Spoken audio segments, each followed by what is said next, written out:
It was Christmas Eve, and the last thing I expected was betrayal from my own daughter.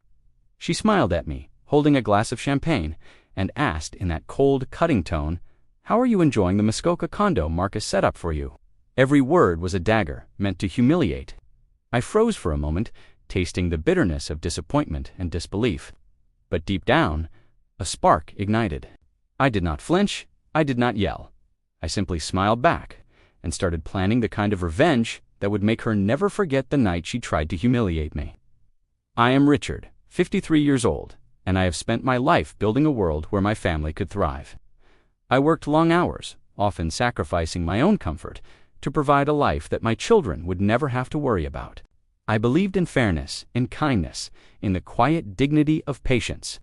I never imagined that one day my own daughter would be the source of my deepest frustration, my sharpest disappointment. Charlotte, 28, is a woman who has always carried herself as though the world owes her respect, admiration, and obedience.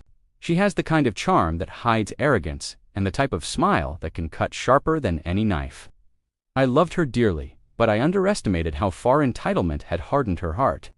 It was Christmas Eve, and my wife had passed many years ago, leaving me to raise Charlotte largely on my own.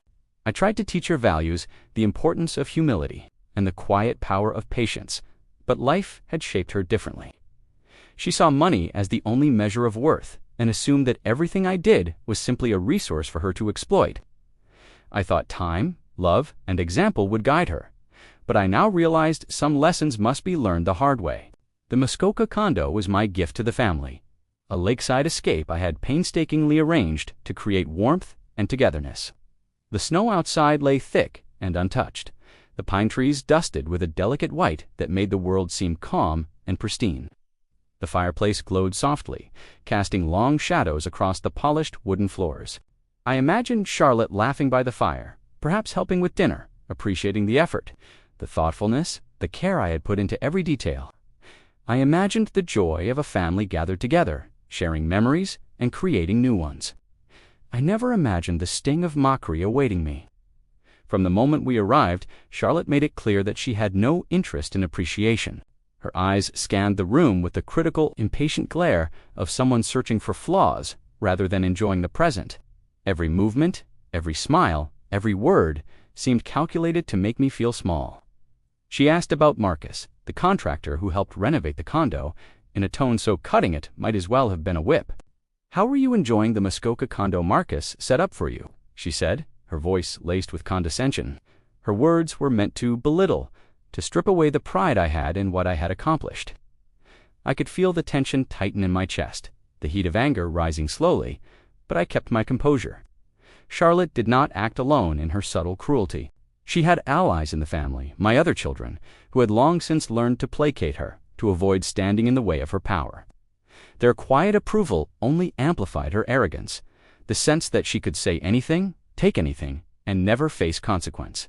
She laughed at small mistakes, dismissed thoughtful suggestions, and carried herself with the air of someone untouchable.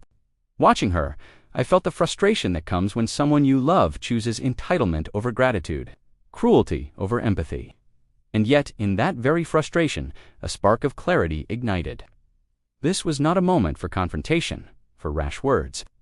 Charlotte needed a lesson, a reminder that respect cannot be demanded, it must be earned. The night stretched ahead like a stage set for a performance, and I was determined to control the script. Every word she spoke, every smirk, every condescending glance would be remembered and catalogued, carefully stored for the moment when justice would finally take shape. The stakes could not have been higher. This was not just about Christmas, or a condo, or even Marcus. This was about proving to Charlotte, and perhaps to myself, that patience, strategy, and quiet intelligence could triumph over arrogance and entitlement. By the time the night was over, she would understand, fully, that underestimating me was the gravest mistake she would ever make. The snow outside continued to fall, covering the world in white silence. The fire crackled, soft and steady, and I smiled quietly to myself, knowing that the evening had only just begun. And the first move in a carefully orchestrated plan of reckoning was about to unfold. If you have ever felt the sting of betrayal from someone you trusted, hit that like button and subscribe.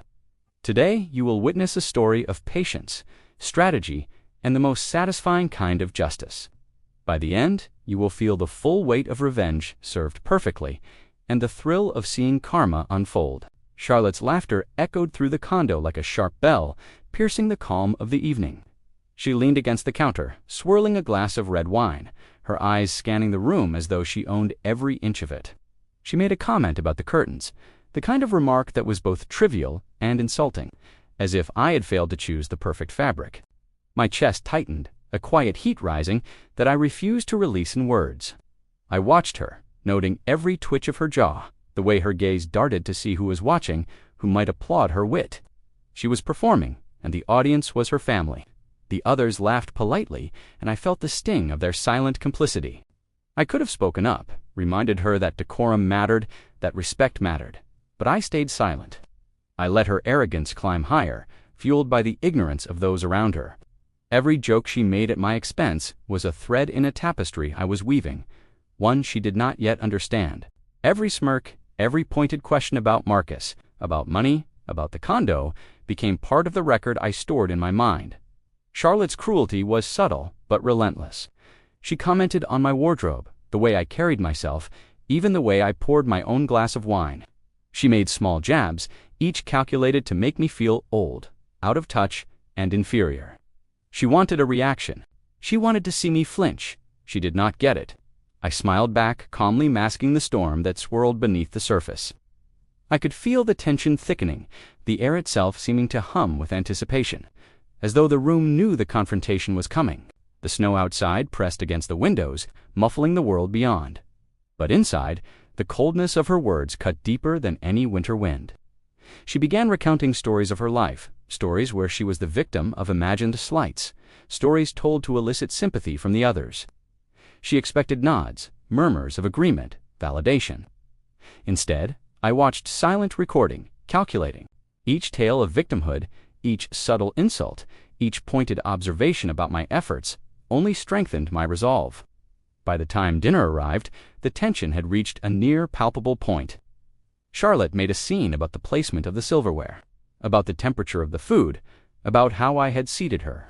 She smiled, as if this display of authority over me was natural, deserved, inevitable. But I knew better. Her confidence was a mask for insecurity. Her arrogance was a fragile armor that could shatter if struck at the right moment. I could feel it cracking already, in small ways, if only I pressed carefully. Every interaction became a chess move. I anticipated her next jab, her next sarcastic remark. My mind ran through the possibilities, imagining the satisfaction of seeing her realize that control is not granted by entitlement, but earned through observation and action.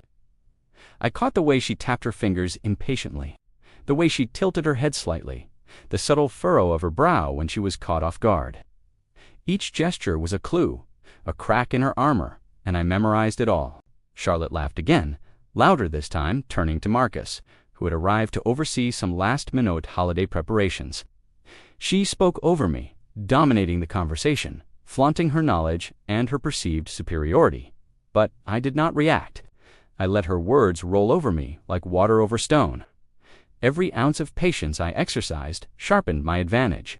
She believed she controlled the night, controlled me, controlled the room. She had no idea that she was walking straight into the reckoning I had been planning, a reckoning that would arrive at the perfect moment, cold, precise, and inescapable. As the evening wore on, Charlotte's arrogance escalated. She challenged minor rules, disrespected traditions, mocked family history, and gleefully displayed her assumption that everything, including me, was beneath her. And through it all, I remained calm, smiling, noting, waiting. The snow continued to fall outside, muffling the world, while inside, a storm of anticipation gathered. The moment she would face consequences for her entitlement was coming.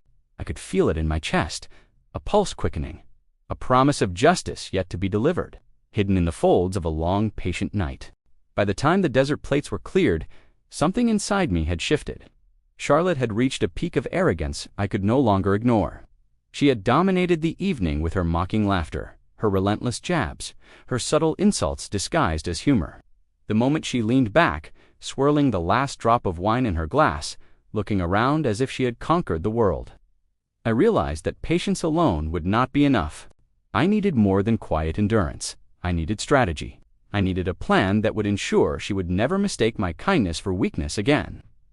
I took a slow breath, feeling the heat of determination spreading through my chest.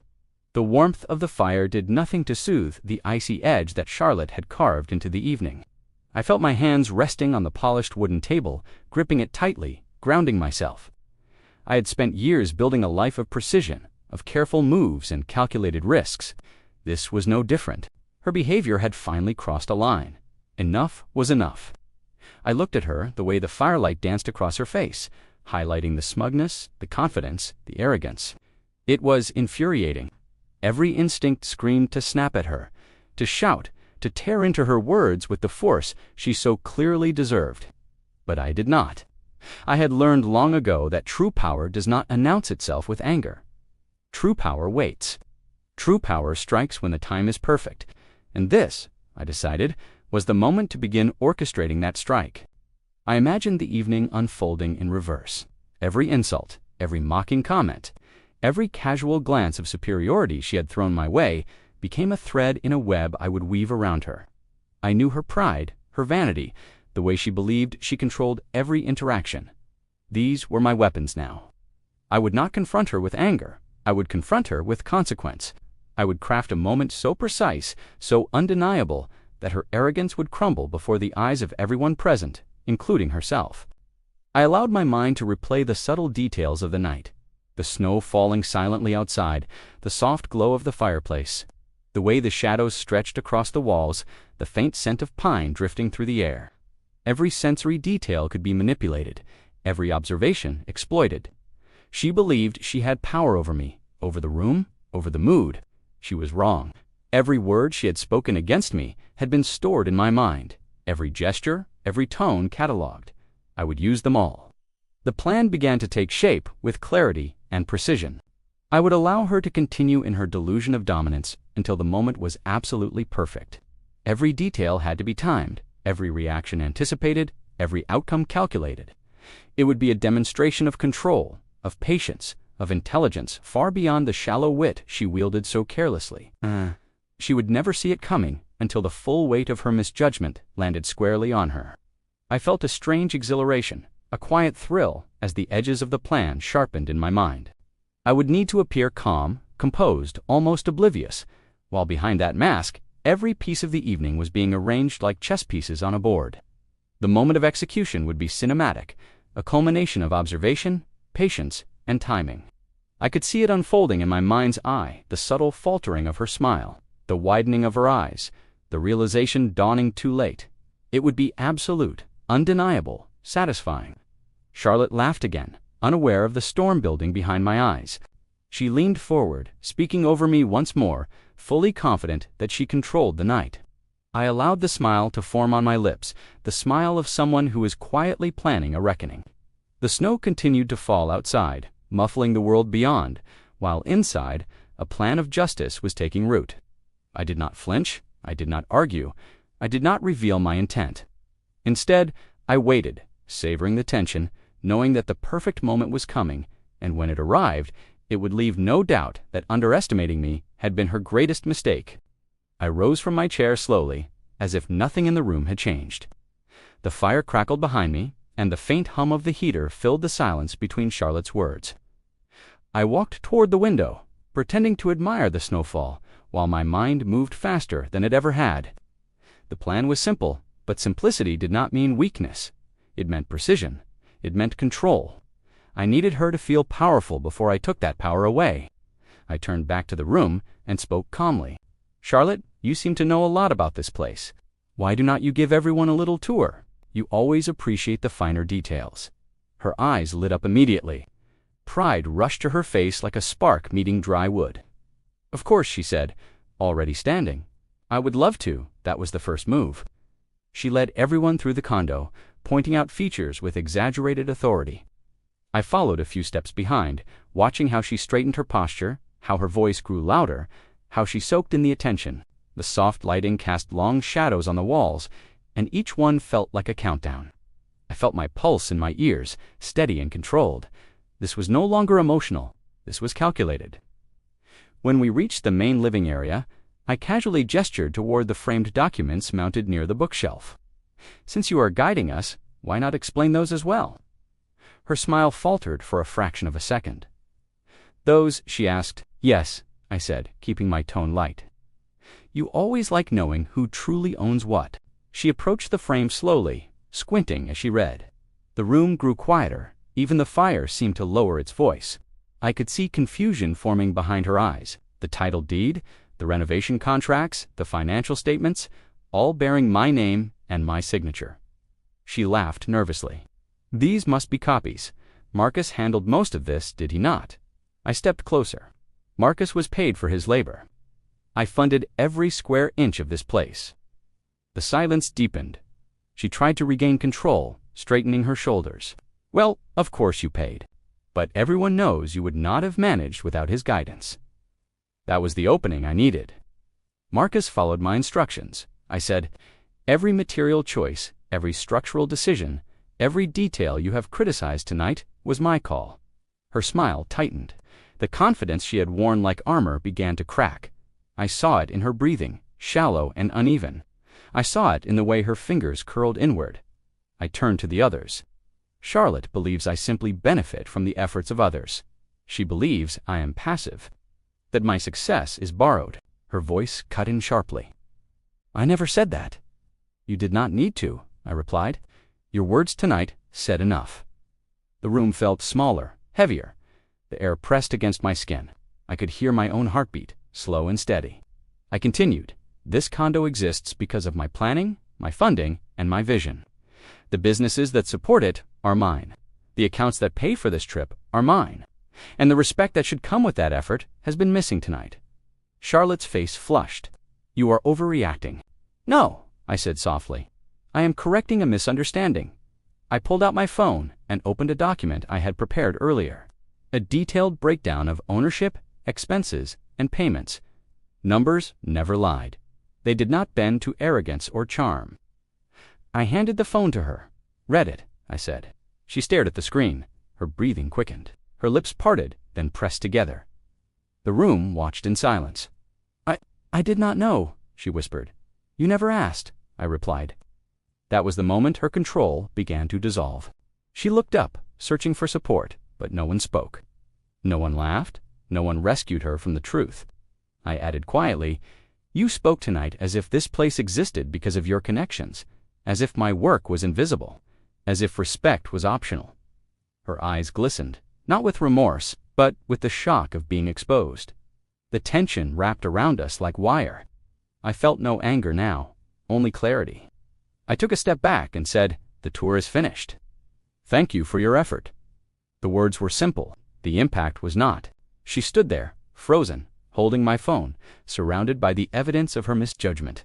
The power she believed she owned had slipped from her hands, and she did not even know how it had happened, and that was only the beginning. Charlotte stood frozen in the living room, her fingers still trembling as she clutched my phone. The soft glow of the fireplace reflected in her wide eyes, illuminating the disbelief that had replaced her usual arrogance. The snow outside fell silently, covering the world in white, as if nature itself had paused to witness the moment. I could feel my own heartbeat slow, each thump a pulse of vindication. I had waited for this. I had orchestrated every detail with patience, precision, and restraint. Now, the truth was undeniable, and there was no escape. Her voice broke first, a whisper that betrayed shock and humiliation. I did not realize. You did not want to realize, I said softly, letting the words hang in the air like smoke. You assumed, you judged, you mocked. All tonight, you acted as though my effort, my life, my choices were nothing. That ends now. The room was still, every eye drawn to her collapse of confidence. Even Marcus, who had been quietly observing, looked from her to me with a flicker of surprise. The other family members remained silent, the weight of witnessing Charlotte's reckoning settling over them. I felt a sense of calm sweep over me, a rare peace that comes only after long endurance. This was justice, not revenge for the sake of anger, but for the sake of truth. Charlotte's face turned red, heat rising to her cheeks. She opened her mouth to speak, but no words came out. Her carefully constructed persona, the one she wielded like armor, was gone. Every glance she had cast at me tonight, every sarcastic remark, every smirk, every subtle attempt to diminish me, now felt exposed and futile. I could almost hear the sound of her arrogance cracking, a brittle noise only I seemed to notice. I walked slowly toward her, each step deliberate, measured. The fire cast my shadow across the polished wooden floor, stretching long and commanding. I stopped a few feet away and let my eyes meet hers. "Charlotte," I said quietly, "power is not inherited. Respect is not assumed. Every action, every effort, every decision has consequences. Tonight, you are learning that in the most unavoidable way." Her hands dropped to her sides, the phone slipping to the floor with a soft click. The sound seemed louder than it should have been, a punctuation mark to the humiliation she could not escape. I could see her shoulders slump, the tension leaving her body in a way that almost mirrored the snowfall outside slow, inevitable, relentless. The silence stretched, heavy and deliberate. I could feel the release of tension in my chest, a warmth spreading where frustration had once burned. I smiled, not out of cruelty, but from the satisfaction of balance restored. The scales of respect, long tipped by arrogance and entitlement, had finally leveled. I allowed the moment to linger, letting her realize fully what had happened. She did not argue, did not protest. The firelight flickered across her face, revealing her vulnerability, her realization that she had been blind to reality for far too long. The room itself seemed to acknowledge her defeat, the soft crackling of the fireplace, the only sound filling the space between us. Finally, I turned away, my movements calm and unhurried. I walked to the window and looked out at the frozen lake, the snow glistening like glass beneath the moonlight. Relief washed over me, the kind that comes when patience, strategy, and intelligence converge perfectly. I had proven to myself and to her that underestimation carries consequences, that arrogance, no matter how polished, cannot withstand truth and preparation. Charlotte remained behind, silent, absorbing the full weight of her actions and my response. I could feel the finality of the moment, the certainty that nothing would ever be the same. It was a lesson learned in the sharpest, clearest way possible, one that no words could diminish. I allowed myself one last glance at her, a quiet satisfaction settling in my chest. This was justice delivered with precision. This was validation earned through restraint and observation. I felt triumphant, not because I had humiliated my daughter, but because the truth, long obscured by arrogance, had finally revealed itself, and I had been the one to ensure it was impossible to ignore. The snow continued to fall outside, silent, cold, and unrelenting, mirroring the weight of the lesson she had just received. Inside, warmth lingered, but it was a different warmth one, born of patience, intelligence, and the quiet satisfaction of knowing that justice had finally been served. The house had quieted after the storm of confrontation. Charlotte sat in the living room, subdued, the firelight casting shadows across her face that revealed a mixture of shame and disbelief. I moved to the window, looking out at the frozen lake where snowflakes fell silently, each one landing softly, yet leaving its mark. The same way tonight's events had left a mark on her, on the family, and, strangely, on me. There was a calmness in the air now, a weight lifted that I had carried for years. I realized that patience, observation, and deliberate action had not only delivered justice, but also peace. I thought about the months, even years, leading up to this evening. The subtle jabs, the mocking laughter, the disregard for effort, for respect at all, mattered. Every slight had been a lesson waiting to be learned. I had let pride, frustration, and even anger build inside me, but I had not acted impulsively. I had waited, watched, and calculated. In doing so, I had learned something important about control, about power, and about timing. True strength does not announce itself with fury. It arrives quietly, measured, and inescapable. The experience also forced me to reflect on Charlotte, not just her faults, but her humanity. She had grown up believing entitlement equaled authority. She had learned, through no malicious intent, that disrespect could sometimes succeed if unchecked. My role tonight was not just to teach her a lesson, but to illuminate the consequences of choices made in ignorance or arrogance. This was not revenge for cruelty alone. It was a revelation, a corrective moment for someone who had lost sight of humility. As I moved through the condo, touching the walls, the polished floors, the carefully arranged furniture, I felt pride, yes, but not for the confrontation itself. The pride was in the life I had built, in the patience I had exercised, in the clarity of mind that allowed me to turn humiliation into education. There was satisfaction in knowing that justice could be delivered without chaos, that a lesson could be taught without malice, that power could be asserted without cruelty. Tonight, respect was reclaimed, dignity restored, and the family witnessed it all. I found a quiet corner by the fireplace, the shadows stretching long and warm across the floor. I allowed myself to breathe fully, to let the relief seep in. The weight of anger, frustration, and worry drained slowly, replaced by a sense of accomplishment. It was a strange, almost euphoric clarity, the kind that comes when one has acted not from emotion, but from principle, strategy, and patience. I realized that control, once surrendered, can be reclaimed, but only if one observes carefully, acts deliberately, and waits for the perfect moment. Looking back on the night, I understood that life is full of tests disguised as insults, provocations, and challenges. It is in these moments that character is defined, patience is measured, and true strength is revealed. I had learned and taught that arrogance and entitlement cannot withstand scrutiny. Preparation and deliberate consequence. Respect is not demanded, it is earned. Humility is not optional, it is essential. And most importantly, patience is a weapon far sharper than any anger-fueled retaliation. The snow continued to fall outside, muffling the world in quiet white, as if acknowledging the lessons learned within these walls. Inside, warmth lingered not, just from the fire, but from clarity, resolution, and the satisfaction of seeing justice delivered fairly and undeniably. Tonight, arrogance had met precision, entitlement had met consequence, and the lesson had been unforgettable.